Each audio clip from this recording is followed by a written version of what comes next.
What if I said to you I could go down to my local big name shopping centre where all the good things are and I could find some amazing knockoff toys? Would you believe me?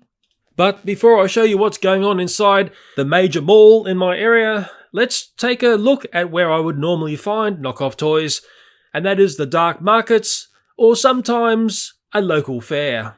Part of the adventure of going to strange places to shop is you will find strange things. I'm not endorsing this style of toy or saying that they're safe. I know from the many dark side videos that I've made on YouTube, these toys will often have parts that break off very easily. The boxing is often amazing, but once you take the boxing away and you've got the toy in your hand, you start to realize that you're dealing with something that is nothing like an original item. And what's sad here is a young child can't tell a real from a fake toy. They just see a bright color, they see something they're familiar with, and they think they've got something that's fun to play with. So let's just hope they don't choke on that toy. That's going to give them a really poor play experience. These knockoff toys are infringing on copyrights, trademarks, intellectual property. When you make this style of purchase, none of the money goes back to those who own the rights to the toy or the legitimate toy company who makes the real toys. I'll be quite honest here, I've never understood why I see parents buying these styles of toys. Maybe they don't realize what they're dealing with, but I think what happens is people see a very low price, which is often a third or a quarter of the price of what would be the real toy, and they can't help but buy it. Of all the knockoff toys that I've seen knocking around over the many years I've been looking at this, the most worrying is how good the knockoff Lego is becoming. Many people can't tell a knockoff Lego minifigure versus the real deal. So let's start talking about my local shopping centre, which isn't a dark market. It's a place where major retailers are set up. It's a place where you go to have a quality shopping experience and you're not expecting to find items that are substandard, dangerous, illegal, or knockoff.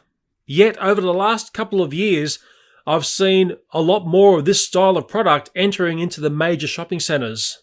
What I notice is often these knockoff toys are not displayed in a prominent area, so maybe the shopkeeper knows they're doing something a little bit naughty.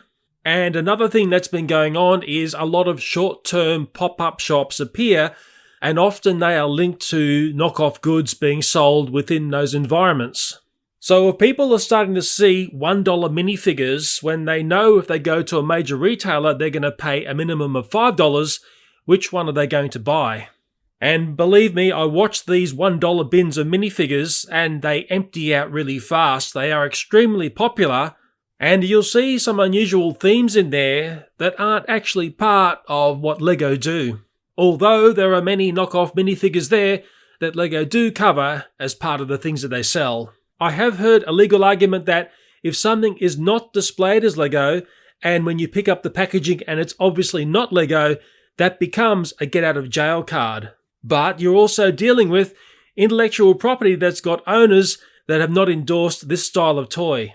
Anyway, you can see by the pictures flashing by, there was all sorts of stuff available. And I really don't like seeing this stuff in what I call normal major shopping centres where really you should go there and not have this style of experience. I could see some of the packaging was very close to the real toys. There would be many consumers who wouldn't understand that they're actually buying a fake product. I can only think this is a real sign of the economic times that we're in where the shopping centres are so desperate to fill an empty space where they'll let basically anyone in. My little way of proving my point against the shopping centre is I put these photographs up against the Google review of the major shopping centre. And strangely enough, these photographs actually become very popular, or a lot of people take a look at what's going on. And I'll move on to the last item in this video and we'll have a long, hard look at these pictures.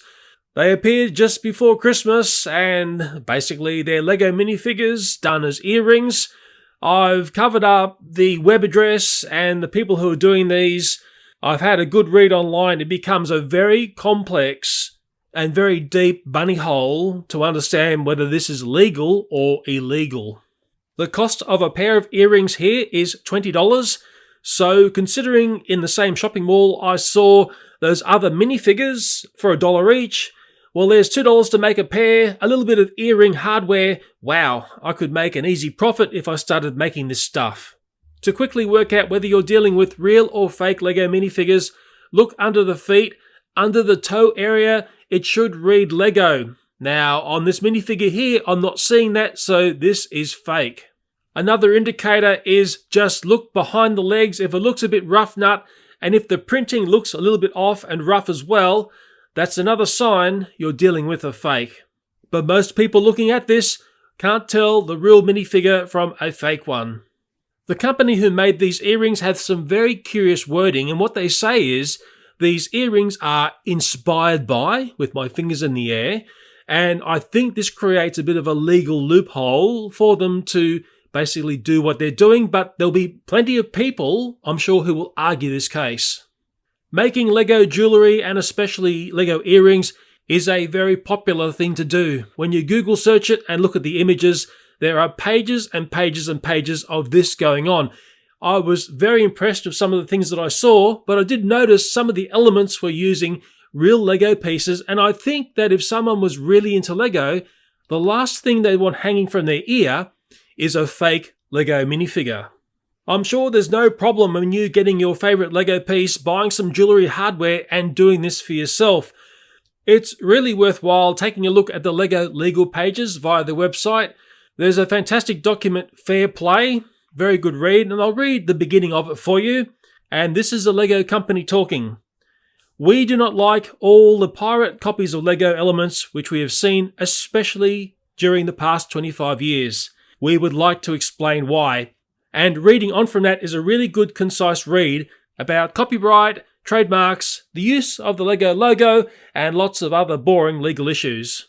So, as a conclusion, have I got the right to be gruff about seeing nasty knockoff products landing in what I classify high quality areas where you should be finding the good stuff?